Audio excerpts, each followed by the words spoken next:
Sir, প্রথমে আমরা যে বিষয়টি নিয়ে কথা বলতে চাই, আন্তর্জাতিক মাদক বিরোধী দিবস 2025, এর প্রেক্ষিতে বাংলাদেশের বর্তমান প্রেক্ষাপট এবং চ্যালেঞ্জগুলো কিভাবে দেখছেন আপনি?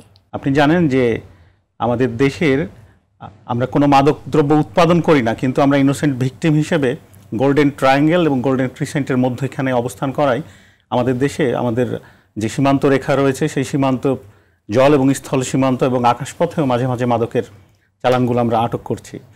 এবং আমাদের দেশে ভারতের সঙ্গে যে সীমান্ত রয়েছে প্রায় 4000 বর্গ কিলোমিটারের বেশি, মায়ানমারের সঙ্গে সীমান্ত রয়েছে প্রায় 300 কিলোমিটার এবং সমুদ্র সীমা রয়েছে প্রায় 500 কিলোমিটার।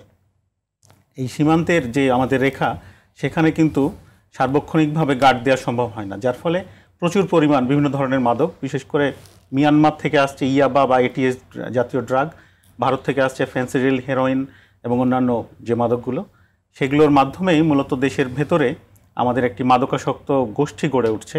ইয়াং জেনারেশন সেখানে প্রভাবিত হচ্ছে এবং তাদের বয়সের কারণে হোক বা সামাজিক অবস্থানের কারণে হোক বা বিভিন্ন ধরনের সমস্যাদির কারণে তারা একটা গ্রুপ মাদকের প্রতি ঝুঁকে পড়ছে। সরকারের আন্তরিক প্রচেষ্টা রয়েছে, শিক্ষক মণ্ডলী, ধর্মীয় নেতৃবৃন্দ এবং সর্বোপরি বাবা মা বা পরিবারের অন্যান্য সদস্য সবাই চেষ্টা করছেন আমাদের যে নতুন জনগোষ্ঠী রয়েছে তাদেরকে মাদক থেকে দূরে রাখার। কিন্তু আমাদের জনগোষ্ঠীর যে ব্যাপক অংশ তারুণ্যের স্তরভুক্ত, সবাইকে আমরা সেভাবে দেখে রাখতে পারছি না। বিভিন্ন কারণে, বিভিন্ন অবস্থার প্রেক্ষিতে তারা এবং একটা বয়সের কারণেও কিছু কিছু ক্ষেত্রে ঘটে যাচ্ছে, তারা বিভিন্ন রকমের উৎসাহ থেকে, উদ্দীপনা থেকে এবং চেষ্টা করছে নতুন কিছু স্বাদ গ্রহণের, যার ফলে মাদকের এই করাল গ্রাসে তারা পরিণত হচ্ছে। আমরা সরকারিভাবে, ধর্মীয়ভাবে এবং সামাজিকভাবে শিক্ষা প্রতিষ্ঠানের সহযোগিতায় চেষ্টা করে যাচ্ছি মাদকের আগ্রাসনকে রোধ করতে। আমরা সীমান্তেও চেষ্টা করছি, দেশের যেখানে আমরা মাদকের সন্ধান পাচ্ছি সেখানে আমরা সেগুলোকে আটক করা অভিযান পরিচালনা করছি এবং উদ্ধার করার চেষ্টা করছি। আশা করি সম্মিলিত উদ্যোগে আমরা সফল হব ইনশাআল্লাহ। স্যার, ধন্যবাদ। স্যার, আপনার কাছে আমি জানতে চাই, আপনি দীর্ঘদিন যাবত মাদকাসক্তি রোগ নিয়ে কাজ করছেন। স্যার, যেটা বললেন যে বর্তমানে কিন্তু তরুণ প্রজন্মের মধ্যে মাদকের ঝুঁকি সবচেয়ে বেশি, এর কারণটা আসলে কি?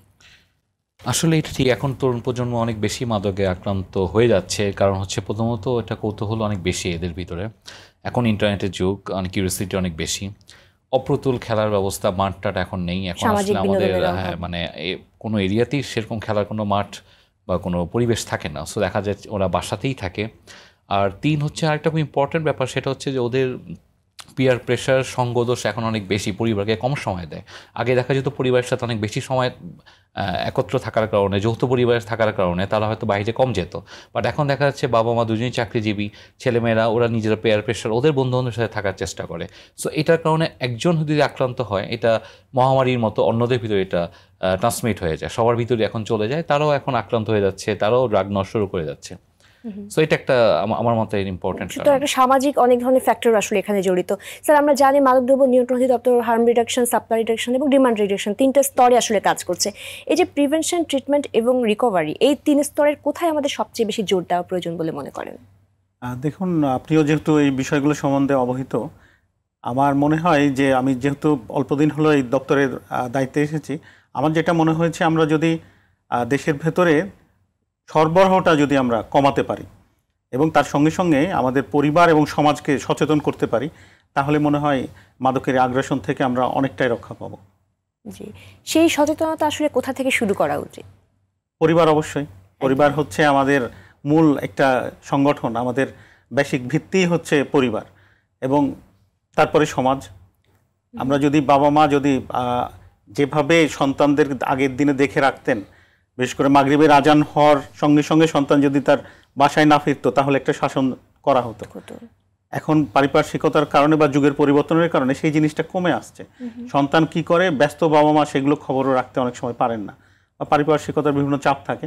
কিন্তু পরিবার যদি তার কোমলমতি সন্তানের প্রতি লক্ষ্য রাখে, বিশেষ করে 18 থেকে 23 বছর বয়স, এখন আরও বয়সটা কমে এসেছে, এখন দেখা যাচ্ছে ক্লাস 6 থেকে শুরু হচ্ছে বিষয়টা, তার যখন বয়সন্ধিকাল তখন থেকে মূলত এটা শুরু হচ্ছে। সেই সময় বাবা মা যদি একটু সচেতন হয়, একটু বন্ধুভাবাপন্ন হয়, তার সন্তান কি করে, তার কন্যা শিশু হোক বা ছেলে শিশুই হোক, উভয় শিশুর প্রতি যদি সে যথাযথ মনোযোগ দেয়, সন্তান কার সঙ্গে মেশে, কার সঙ্গে ঘোরে, কিভাবে সময় কাটায়, কোথায় যায়, এই বিষয়গুলো যদি তারা লক্ষ্য রাখেন এবং আমাদের বিশেষ করে শিক্ষা প্রতিষ্ঠান, ধর্মীয় প্রতিষ্ঠান এবং সামাজিক যে বিষয় উদ্যোগগুলো রয়েছে, তারা যদি সমন্বিতভাবে এগিয়ে আসে তাহলে মনে হয় আমাদের এই কোমলমতি শিশুদের রক্ষা করা সম্ভব।